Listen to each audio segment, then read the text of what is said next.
देवेंद्र जी, ये सब देखने के बाद आम आदमी ये जानना चाहता है कि इसमें मंशा क्या थी। क्या इसके पीछे मंशा राजनीति की थी?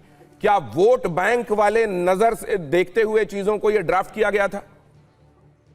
बिल्कुल आप सही कह रहे हैं। इसमें देश हित का ध्यान नहीं रखा गया, विश्वविद्यालय में सामाजिक समरसता का ध्यान नहीं रखा गया।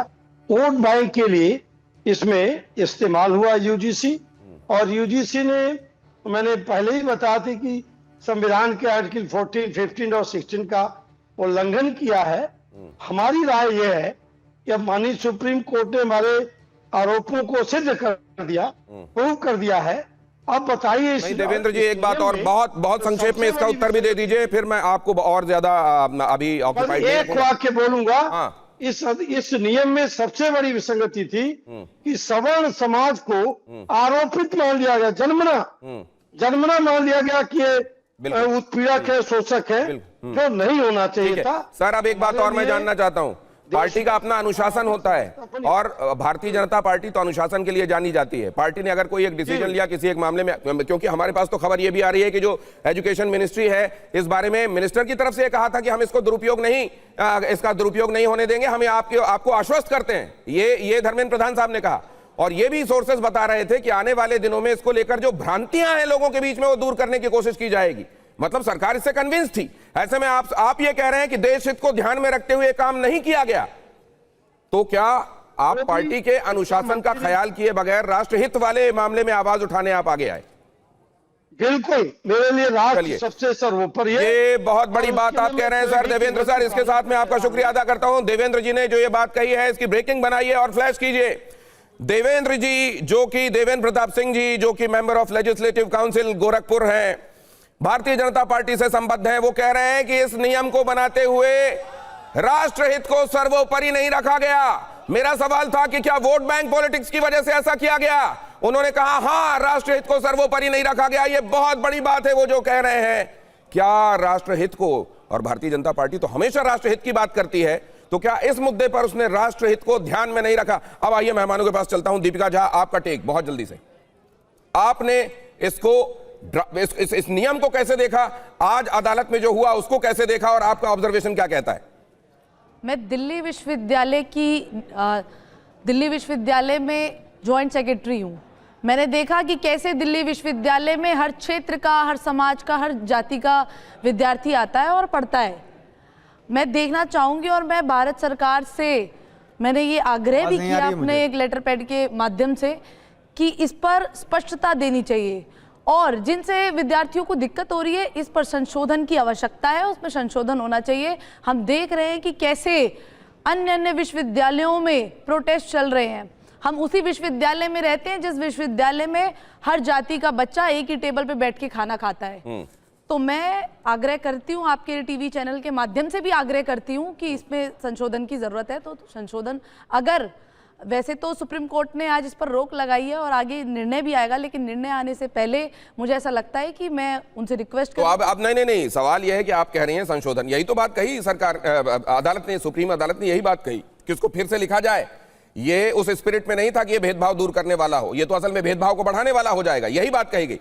मैं दूसरी बात जानना चाहता हूं कि क्या जब ये कहा जा रहा था कि जो लोग हिस्टोरिकली, ऐतिहासिक रूप से अन्याय का शिकार हुए हैं, उनको इक्विटी की जरूरत है, इक्विटी मतलब एक्स्ट्रा रिसोर्सेस अवेलेबल कराया जाना, एक्स्ट्रा प्रोटेक्शन मुहैया कराया जाना, क्या ये बात असल में, ये बात कहे जाने की आड़ में पॉलिटिक्स की जा रही थी? एडवोकेट विनीत जिंदल। देखिए, ये बात बिल्कुल साफ है कि पहले से कुछ ऐसे एक्ट्स बने हुए हैं कि जिन लोगों को ज़रूरत थी, SC/ST एक्ट बना हुआ है, शेड्यूल्ड ट्राइब्स के लिए बना हुआ है, ये सब चीज़ें पहले से अवेलेबल थी। यहाँ हम बात कर रहे हैं एक ऐसे रेगुलेशंस की, ऐसे नियमों की, जो कि नए बच्चे जो कि यूनिवर्सिटीज़ में पढ़ने आते हैं स्कूल से, उनको कैसे मैनेज किया जाए। और जब आप जातिगत भेदभाव की बात करते हैं, तो ये एक ऐसी चीज़ है जो कहीं ना कहीं एक मैसेज देती है बच्चों को। आप देखिए, जो 3C की हम लगातार बात कर रहे हैं, आज सर्वोच्च न्यायालय की जब हेयरिंग हो रही थी तो CJI ने एक बहुत इंपॉर्टेंट बात बोली। उन्होंने बोला कि इसका मिसयूज़ कैसे होगा, ये मिसयूज होने की तरफ जा रहा है, और कहीं ना कहीं जो खाई है जातिवाद की वो बढ़ेगी इससे। उसका कारण क्या था? आप वकील भी हैं सर, एक सेकंड रोक रहा हूं। ये महत्वपूर्ण बात है कि इसका मिसयूज हो सकता है। वेग होने वाली बात एक दूसरी बात है, और वेग कई बार कानूनों के संदर्भ में माना जाता है कि आम आदमी के लिए तो वेग ही होगा, कानून का बहुत पेचीदा जानकारी उसके लिए चाहिए, तब आप उसको समझ पाते हैं। इंटरप्रिटेशन अक्सर मुश्किल होता है और इसीलिए संविधान के जानकारों की आवश्यकता होती है। मैं दूसरी बात आपसे जानना चाह रहा हूं, जब ये कह रहे हैं मिसयूज हो सकता है, तो क्या मिसयूज दहेज उत्पीड़न कानून का नहीं हुआ? क्या मिसयूज SC/ST एक्ट का नहीं होता? किस कानून का दुरुपयोग संभव नहीं है विनीत साहब? दिनेश जी, इसी के ऊपर, इसी को जब ये आप थोड़ा सा और आगे जाते तो मैं आपको यही बताता। ये आपका सवाल बिल्कुल ठीक है, और इसी के ऊपर जो हमारा अगला पॉइंट था वो यही है कि जो प्रोसेस 2012 के अंदर को कोई झूठी शिकायत करता है तो उसके ऊपर एक्शन लेने का, एक्शन इनिशिएट करने का एक प्रोसेस था, जिसको यहां हटा दिया गया। ऐसा क्यों किया गया? ऐसा फ्री हैंड अगर आप किसी को दे देंगे कि वो जितनी मर्जी शिकायतें फाइल करे, झूठी करे, सच्ची करे, तो उसके ऊपर एक्शन नहीं होगा, तो फिर क्या क्या पर्पस रह गया आपके रूल रेगुलेशन बनाने का? इसीलिए CGI ने बोला, आप इसके पीछे की जो कारण था वो इन्होंने इसीलिए बोला क्योंकि आपने तो प्रोविजन ही रखा।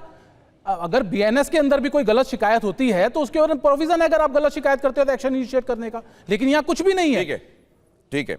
अखिलेश यादव, आपके पास आ रहा हूं। बहुत सारे लोग बीते दिनों इसका इंटरप्रिटेशन इस तरीके से भी कर रहे थे कि असल में प्योर पॉलिटिक्स की वजह से किया गया है।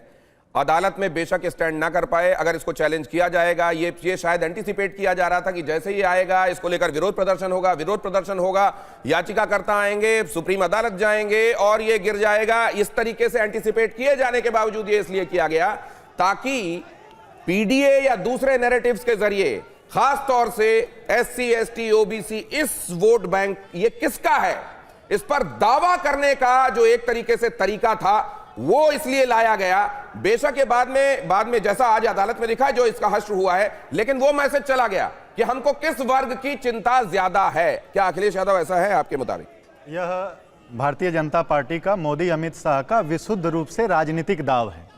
पहले से, जैसा कि मेहता साहब ने बताया, ये SC/ST और वुमेन्स के लिए अलग से कानून है। यहाँ पर मामला फंसता है 3C का, जिसमें OBC को भी डाला गया। तो यहाँ पर क्या हुआ कि जनरल कास्ट जो है और OBC जो है इनके मोहरे के तौर पर आ गए।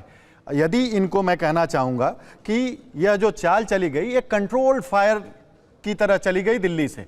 यदि यह इतने हितैषी हैं OBCs के, या इतने हितैषी हैं, तो इनको जो बजट काटा गया है वह बजट पर काम करते, जो रिसर्च के कम किए गए हैं उस पर काम करते, जो स्कॉलरशिप कट की गई है उस पर काम करते, जो 45 BCs में मात्र 5 OBCs हैं या उस पर काम करते, जो यूनिवर्सिटीज में 80% प्रोफेसर्स की सीट नहीं अभी भरी गई हैं, रिक्त हैं, या उस पर काम करते, 83% प्रोफेसर्स की रिक्त सीटें हैं ST की, उस पर काम करते, 63% एसोसिएट प्रोफेसर्स की जो सीटें हैं वह रिक्त हैं, उस पर यह काम करते। लेकिन नहीं, इससे क्या इनको हुआ कि एकाएक इनको याद आ जाती है OBC की रक्षा की।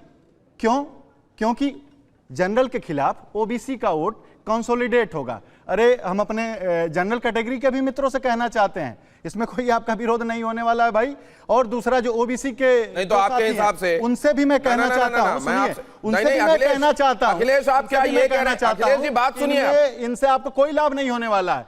इसमें जनरल को कोई भी उनके हितों की जो आप कह रहे हैं ना विरोध, वो नहीं होने वाला, ना पिछड़ों के। नहीं, तो आज तो आप क्या कह रहे हैं कि सिर्फ और सिर्फ रक्षा होगी तो वह बीजेपी की और उनके सरकार की होगी। और सुनिए, एक जो इनके प्रदेश का, मेरी आवाज आ रही है क्या? जो इनके एक प्रदेश का मुख्यमंत्री है, आपको आवाज आ रही है मेरी? जो इनके प्रदेश आप नॉन स्टॉप बोलते जा रहे हैं, वह वसुंधरा और शिवराज नहीं हो सकता है। अखिलेश जी आपको आवाज आ रही है? अखिलेश जी ये गलत बात है ना, आप भाषण देने नहीं आए अखिलेश जी।